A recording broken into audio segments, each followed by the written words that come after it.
அதிலே அலைந்து சாமளவு அதாக வந்து புவி மீதே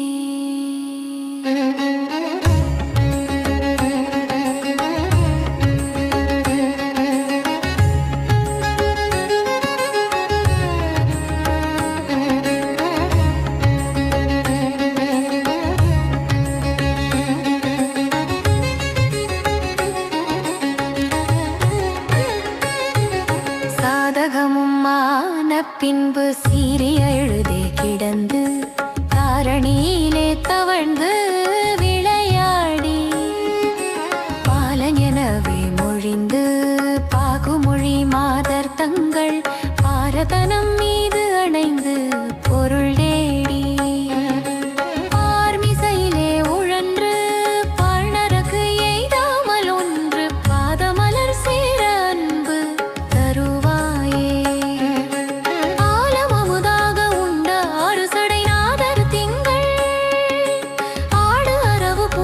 தந்த முருகோனே ஆனை மடுவாயில் அன்றும் மூலம் என ஓலம் என்ற ஆதி முதல் நாரணன் தன் மருகோனே.